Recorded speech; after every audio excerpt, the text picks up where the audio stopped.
Welcome to another adventure with fantastic first grade frogs. I was just playing some music here because I'm thinking about sound today. Aren't you thinking about sound today? Sound is great, isn't it? We're going to read a little bit about sound in this book called Loud or Soft, High or Low, A Look at Sound.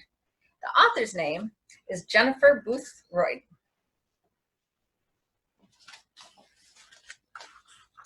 Loud or soft, high or low, a look at sound by Jennifer Boothroyd. Now there is a table of contents here, friends. Talks about pitch and volume. I wonder what those are and where we can find them in the book. But I think we'll just start reading right at the beginning. The first heading says, what is sound? Sounds are all around us. A dog barks, a bell rings, a motor hums. All this sound is a form of energy. We hear sound when something vibrates or moves back and forth. The vibrations travel in waves. Our ears catch the waves and hear the sound. How sound travels. Sound waves travel in all directions. Sound reflects or bounces off objects. An echo is a reflected sound. So I don't know about you, but it's kind of fun to go into a small space and say echo, and you can hear your voice bouncing around. That's kind of fun, isn't it? But that's your voice actually bouncing off the walls and coming back to you.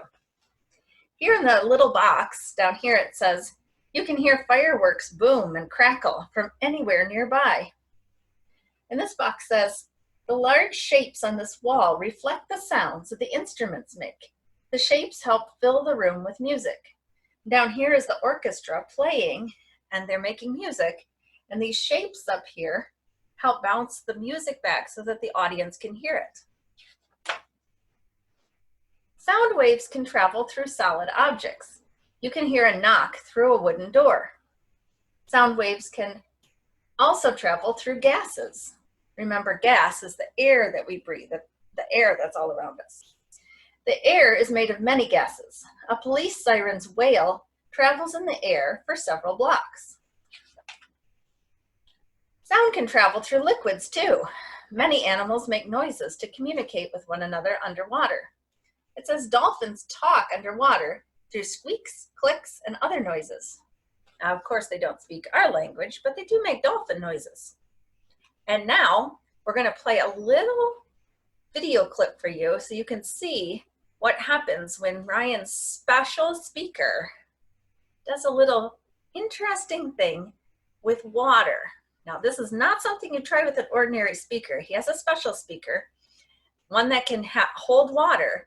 And when the water vibrates, when the sound is made, it does some really cool things. Let's take a look.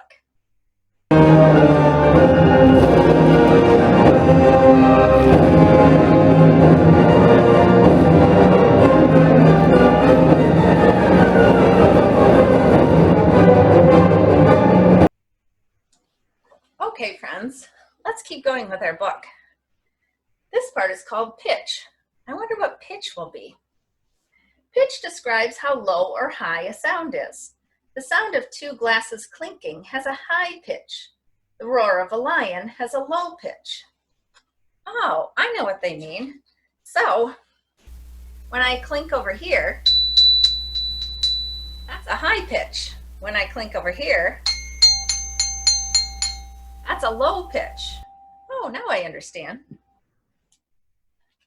The faster something vibrates, the higher the pitch. The slower it vibrates, the lower the pitch. An object's length can also change its pitch. The shorter keys on a xylophone make higher sounds than the longer keys. It says blow air into a whistle slowly, then blow faster. The whistle should have a higher pitch the second time because it is vibrating faster. Now, I don't know if you noticed, but on my bell kit right here, these keys are smaller than these keys. So these keys being smaller make a higher pitch, and these keys being longer make a low sound. That's pretty cool, isn't it? A tuba, this is a tuba right here, makes a very low sound. The air travels a long way through the instrument, Air travels a short way through a flute. This instrument makes a higher sound. And here's a picture of a flute. It says the boy's tuba makes a lower sound than his bandmate's flute.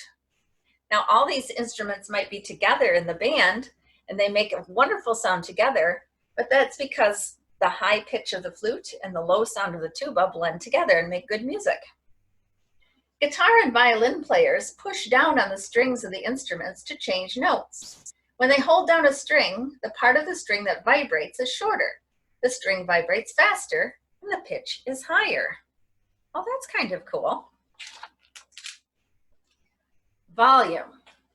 Now I think about volume when I make a sound like on music or on the TV, louder or softer. Let's see what they say about volume. Quiet or loud describes the sound's volume. You need to use a quiet voice in the library. You can use a loud voice when you play outside. Oh, so that's the same thing that I was thinking about. You can change the volume of a TV to make it quieter or louder. But what can make a sound seem louder without a volume button or a dial? A megaphone can. This is a megaphone right here. That's because a sound is louder when sound waves are focused. Sound waves become less powerful as they spread out in the air. A megaphone helps focus sound waves. It says this cheerleader uses a megaphone to make her voice sound louder. Cupping your hands around your mouth can also make your voice sound louder. So, if I just talk like this, it sounds like this. But if I cup my hands around my mouth, I almost make a little megaphone, and I can make my voice sound louder. I can also make my instrument right here sound louder. I can tink very quietly, or I can hit it really hard, and it makes it really loud. You can hear a quiet sound nearby, but it's harder to hear a quiet sound from far away. The sound waves spread out too much. How sounds are made. To make a sound, an object must vibrate. There are many ways to make vibrations. And remember, vibrate means it's shaking, shivering a little bit. These cymbals make a sound when they are hit. The force from a push can make an object vibrate. Drummers make sounds by hitting their drums. And I have a drum right here that I'm borrowing from Ryan. He let me borrow this drum so that we could see the vibrations on the drum. Now I'm going to put this little puff ball on the drum so you can see what happens when I hit it.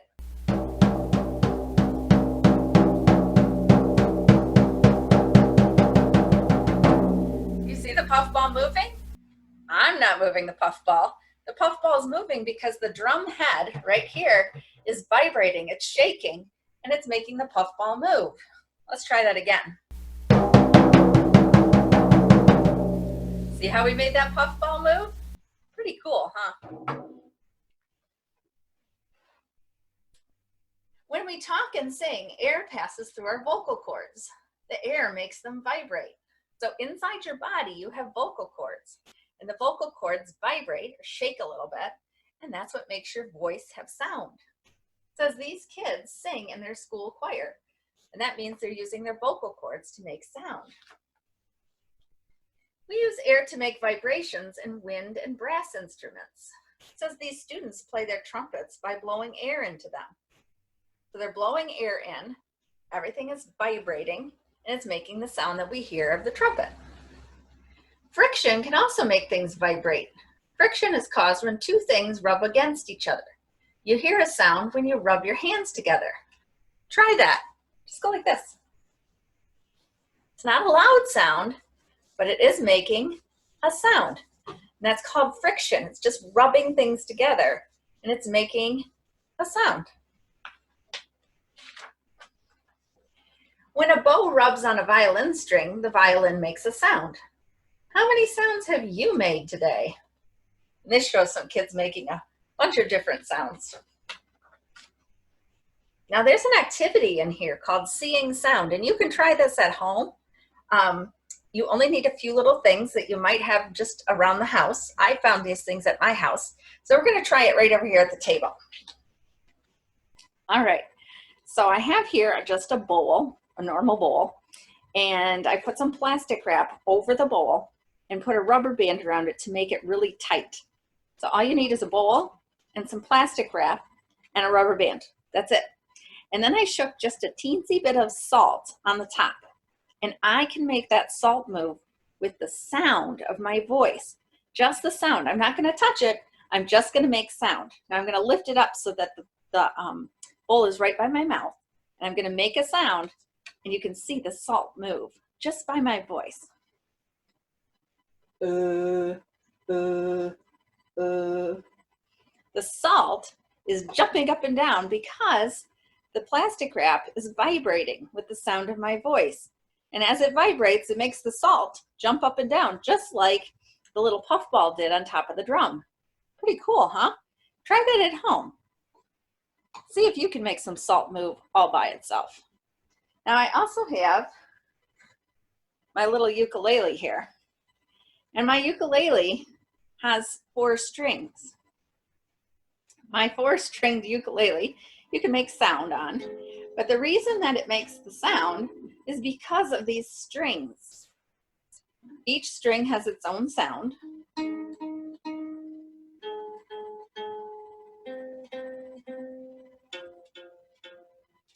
Now, I can change the sound that the string makes by pressing down right here.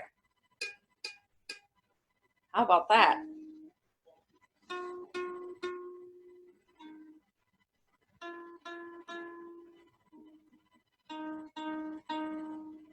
I changed the pitch or the how high or low the sound was just by putting my finger on that string and making it a little bit shorter so that the vibrations weren't going as far. Pretty cool, huh? Now I'll try it with this string.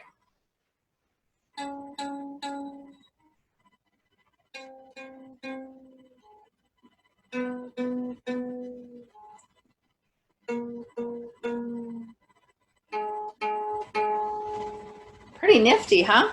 Each time I strum that string, it's vibrating, it's wiggling back and forth and making that sound so that we can hear it. And that's how guitar players or any stringed instrument makes their music. Pretty cool, huh? Well, that's all the time we have for sound today. I hope you'll try this and see if you can get the salt to move just with the sound of your voice. Until next time, I'll see you later, and I'm going to practice my music.